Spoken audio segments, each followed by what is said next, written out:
It's Monday night and I'm having a really bad day.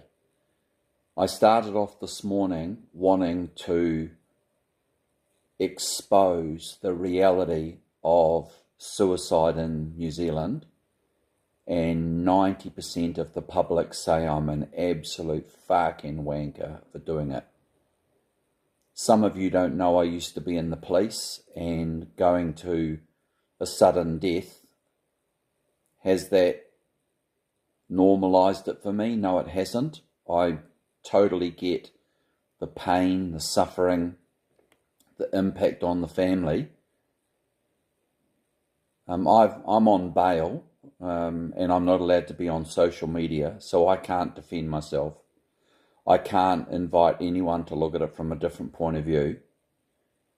Go through the social media and delete anything that says I was late to work. Delete anything that says it was dangerous, because it wasn't dangerous. I'm a qualified high ropes rescue instructor with certified equipment. If the police hadn't pulled down my banner within 6 or 7 minutes, I would have been hanging next to a banner going reduce suicide. So it'd be pretty obvious to work out that the guy that's hanging there is trying to make a statement about suicide. I completely get people were traumatised and shocked, and I completely apologise for that. But how the heck can you talk about the tiger in the room without talking about the tiger? I'm probably going to get more hate speech for this. I'm probably going to get more, this guy's an idiot, he's got no idea. But if you take the time to look at my other YouTube videos, and you look at the AI supporter without dissing it as a chatbot, and you look at the help toolbox, and you look at the I am me, I am worthwhile kaupapa program. The police officer that arrested me had been a police officer for 9 years. He said to me he's been to more suicides than the Ministry of Health. And I said to him, mate, don't actually answer this, but what would you do to stop suicides in Aotearoa?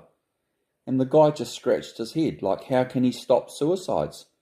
And I said, well, the only thing we come up with, and this is the bit whether I've got any brains or not, self-awareness, self-acceptance. I am me, I am worthwhile. If people are not coping, well, we're all not coping in life, and you can find a way to get self-awareness and self-acceptance, they walk with more confidence and bits and pieces. So yeah, look, I don't know what to say. I didn't want to get on that bridge. I wanted to stay at home in the warm and just let it be everyone else's trouble. I didn't want to get arrested. I didn't want to go over the edge. I didn't want all of you hating me. I'm waiting to walk down the street and someone wants to come over and punch me out because I upset his daughter. The cop said to me, did you think it was upsetting? Of course it's bloody upsetting, but if you drive down the road and you come across a car accident and someone's head's cut off and severed out the window, you tell your children to shut their eyes. You know, and I said to the cop, if there's a streaker, titties and balls running down the side of the road, you tell your children, shut your eyes quickly, this is adult conversation. Because in the real world, there's a whole lot of stuff the kids shouldn't see. If you want me to give up, I'll give up. I don't care about cancelling the raffle. It's got nothing to do with money. If you want me to stop the AI supporter, stop the I am me, I am worthwhile, stop the future focused therapy, stop the support groups throughout the country and the help toolbox, just continue hating on me. Somebody said that I should go and kill myself on one of the posts. Tempting thought, bloody tempting thought. And if I did kill myself, would you people actually then go, I'm glad that prick killed himself? Or would you actually go, oh shit, we didn't mean him to actually kill himself? Or why'd you hate on him so hard then?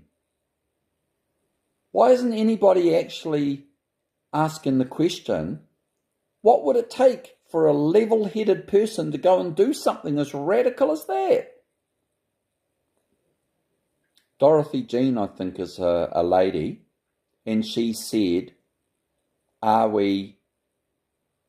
is the time come where we should stop being so complacent and we should actually stare this issue right in the face? Nobody complained when they saw the shocking treatment of live animals being exported. There was really nasty photos on the television, which were shocking for anyone who saw them.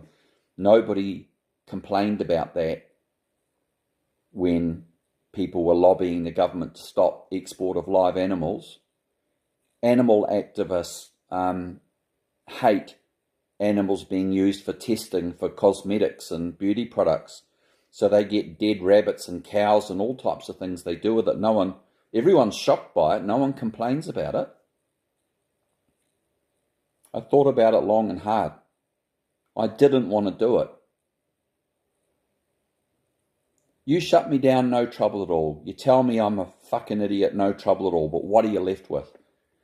It doesn't take you 2 seconds to go on social media and search suicide attempts. One of the ones I saw, there's a young girl, she might be 15. She takes a photo being inside a cop car. She goes, I'm in a cop car. Then she takes a photo, here's me in a mental health ward. Then she does another photo, they've told me I'm not sick enough to treat and they've kicked me out. And that poor young lady had a trauma in her life, reached out for help, went through the system and got told to go back out again.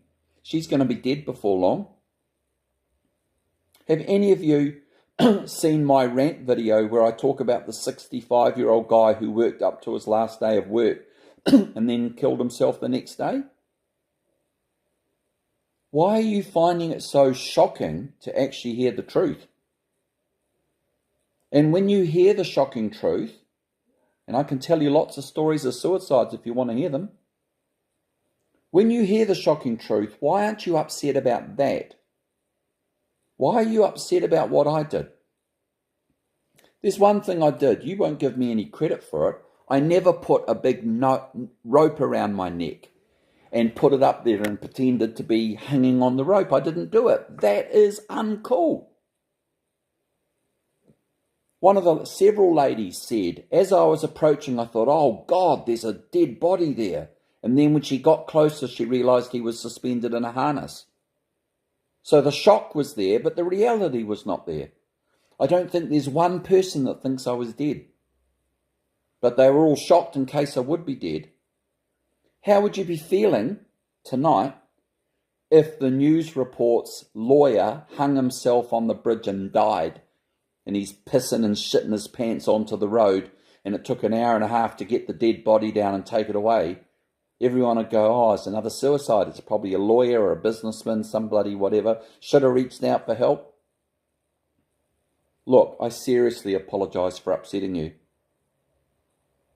But you tell me where I'm wrong. And when you shut me up and tell me to fuck off, what are you left with? It's fine, I'm gone. You're left with a cycle of a suicide figures getting worse and worse and worse in this country. You want to know why I did it today? Because I absolutely care about the excess level of suicides in this country. So why are you shooting a guy that cares and is trying to do something, even if it's misguided, even if it's over the top, even if it could have been done better? The cop said to me, why didn't you put a dummy up there? Well, the bloody first cop that turned up said, quickly, cut it down. It's just a dummy, and within 2 minutes it's gone. Would that have caused any public awareness? No.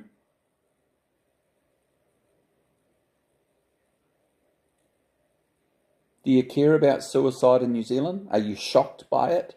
Were you shocked by what you saw today? Look, I apologise. I don't want children to see it. I don't want people with memories of suicide to see it. I particularly don't want people that have been associated with death by hanging. I don't want that at all. But how can we select out the people that haven't been touched with it, so we shake them out of their slumber thing, to actually go, look, this is serious, and we encourage our workmates talking about it, we encourage our friends talking about it, we're not going to dispute. There's one thing you may not know. 2 weeks ago, I had dinner with Minister Matt Ducey, who is the Minister of Mental Health for the national government. And there was about 30 people in the room, and I said to all of them, I formed the Suicide Reduction Trust. We've got 5 initiatives, what we're going to do. We're trying to raise money with a raffle. Would you please all support the raffle? Minister Matt Ducey never invited me in. Dave, tell me how you're going to do it. He never asked a Ministry of Health official to reach out. Dave, can we help you with governance, support, printing, photocopying, nothing? And he never bought a ticket in my raffle. And before you say MPs aren't allowed to, my own local MP, Andrew Bailey, did, because he's still a human. He bought a ticket.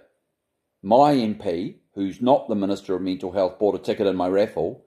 The Minister of Mental Health in New Zealand did not buy a raffle ticket. And you're telling me that our mental health system's working fine, we're taking it seriously, we're investing where we need it. Some clown comes along with 5 initiatives that the ordinary person can understand. You telling me you can't understand self-awareness and self-acceptance program? You can't understand a support group throughout New Zealand for people with suicidal thoughts or not coping, mental health. You can't understand it. Help Toolbox, AI supporter. You want me to give up? I'll give up. Look, it's just, I don't need to prove that I can do things, because I already know I can do things. I've made money, and it doesn't matter what. I really do apologise for upsetting the country today. Did any of you notice that the press didn't report on it? Did anyone notice that all the news articles were reckless 57-year-old? Nobody said guy trying to bring awareness to suicide reduction in the country. No one said that. I can apologise. To be honest, I don't think I was wrong. And I'm comfortable that you call me an idiot. I don't think I'm wrong. And if you sit in front of me and don't punch me in the head or stick me with a knife and actually tell me what your grievance is and let me just answer, and we quietly have the kōrero, I'd be so bloody surprised that you don't come out with a pretty similar position to me, that unless we change something, we're always going to get the same outcome. I apologise for shocking you all, but I'm telling you, all you saw today was the truth. And in fact, I've had a lot of messages of support that you don't get to see. How do you think the family feels who comes across a sudden death? They felt like you felt today. And you're so horrified by what you saw today, it should make you want to do something about it. I'm so going to get in trouble for this.